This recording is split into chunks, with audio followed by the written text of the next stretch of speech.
Dragon Ball is a long and vast franchise, and like any major and massive fictional world, there are bound to be a few things that slip through the cracks, especially with so many characters. Dragon Ball has done a pretty decent job of keeping all these characters around, but a few have unfortunately gone by the wayside. Today, we're going to be taking a look at some Dragon Ball characters who've been sidelined, reduced to gags, or just completely forgotten about.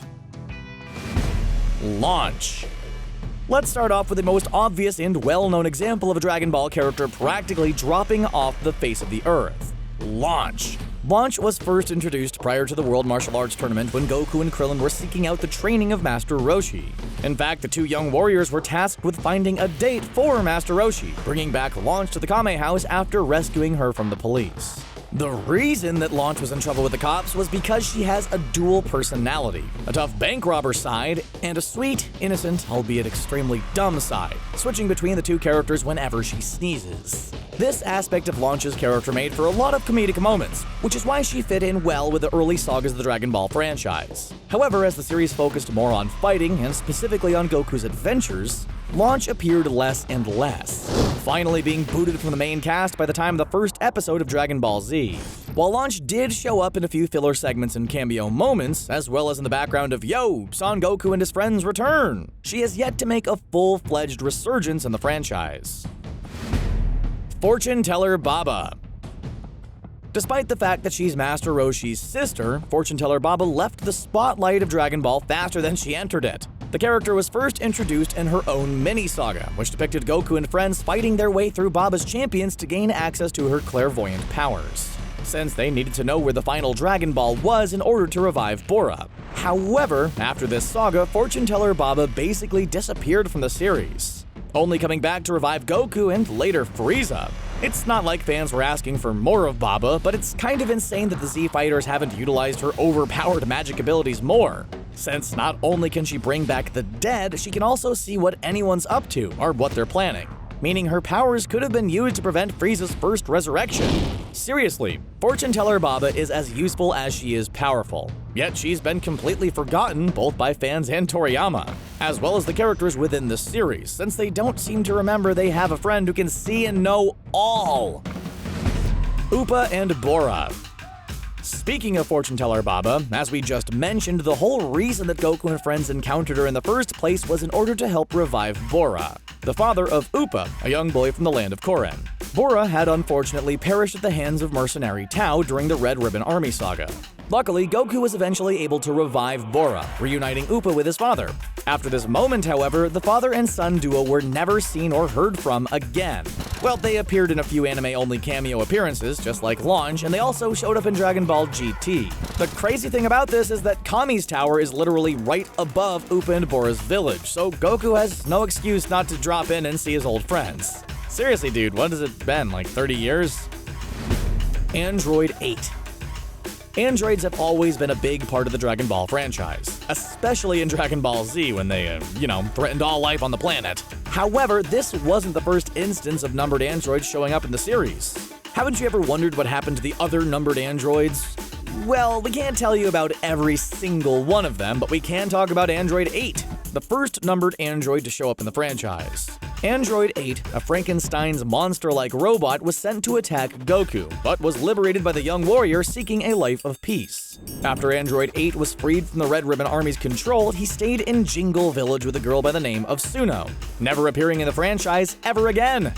Well, like most of the characters in this video, Android 8 and Suno both showed up again in a few cameo moments, but otherwise they were completely abandoned by the series. It sorta makes sense, since Android 8 is no longer relevant in the larger scope of the franchise, but still, it sucks that yet another character was lost to the Dragon Ball ether.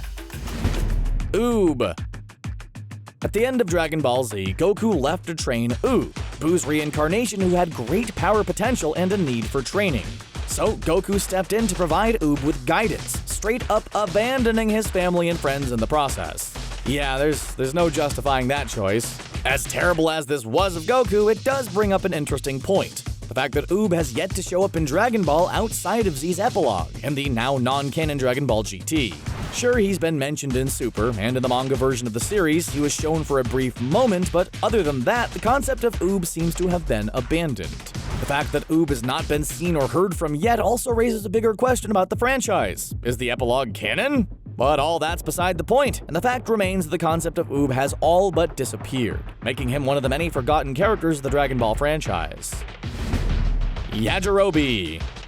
While Yajirobe is one of the more prominent forgotten characters in Dragon Ball, there's still no denying his role has been reduced to cameos and gags.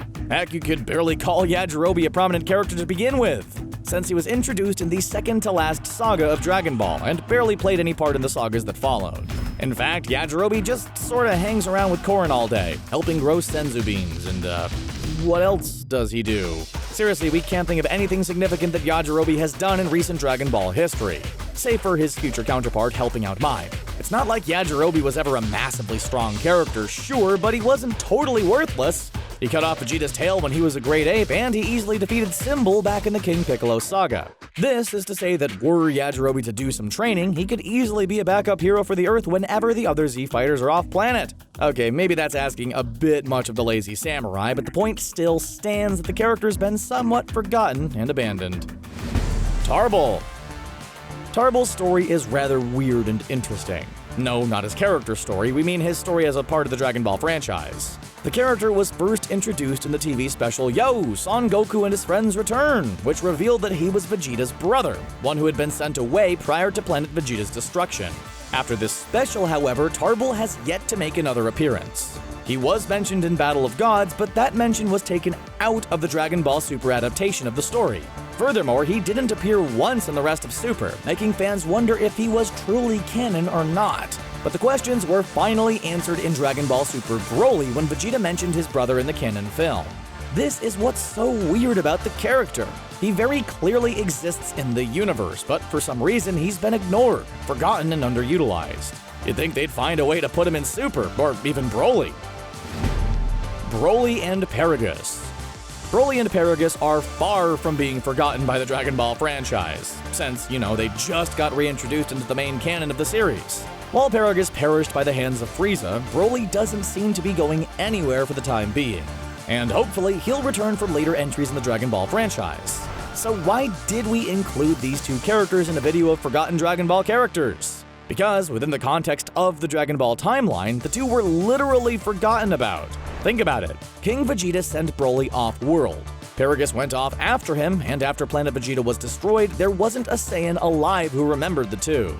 They were lost to history until Chile and Lemo found them in Dragon Ball Super Broly, meaning they're technically the most forgotten characters in this video, at least in terms of being forgotten by the universe itself. Honestly, we can't blame Paragus for wanting revenge on the Vegeta family, since not only was his son sent away because of jealousy, he was also stranded on planet Vampa due to King Vegeta's actions, leading him and Broly to be forgotten about as almost all the Saiyans died off. World Martial Arts Tournament Contestants. Every 4 years in the world of Dragon Ball, a martial arts tournament is held, the Tenkaichi Budokai, a tournament meant to determine the strongest under the heavens. Also known as the World Martial Arts Tournament, this fighting competition has been a major part of the Dragon Ball franchise since the first series. And in nearly every iteration of it, there have been significantly strong characters that disappeared after their first appearances. Characters like King Choppa, Giran, and Nam have all dropped off the face of the Dragon Ball universe, despite a few of them actually showing the potential to keep up with the likes of Goku and Krillin. It would be interesting to see if there were some side stories or spin-off Dragon Ball manga that explored the origins of the World Martial Arts Tournament, and maybe even delved into the history of each of its champions over time. The Namekians. Last and certainly not least, we have the Namekians, the aliens that played a major role in not only the final two sagas of Dragon Ball, but the Frieza saga of Dragon Ball Z as well. And yet, after they found a new planet to call home, the Namekians were all but forgotten about, only making appearances when their Dragon Balls were needed. While the Namekians play a part in the Dragon Ball Super manga original saga, they've been completely ignored since Dragon Ball Z, not making a single appearance in Dragon Ball Super. Sure, Piccolo and Dende are there, but the rest of the Namekian race? Who knows what they're up to? But last time we checked, they were just farming and living in peace, so we guess they're still doing the same thing.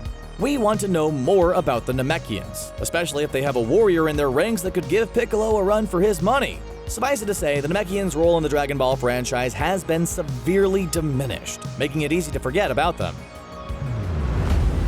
And those are just some of the characters that Dragon Ball has all but done away with. Did we forget any of the forgotten? Which of these characters do you want to have a bigger role in the series? Let us know down in the comments, and don't forget to subscribe to CBR for more Dragon Ball videos. Thanks for watching.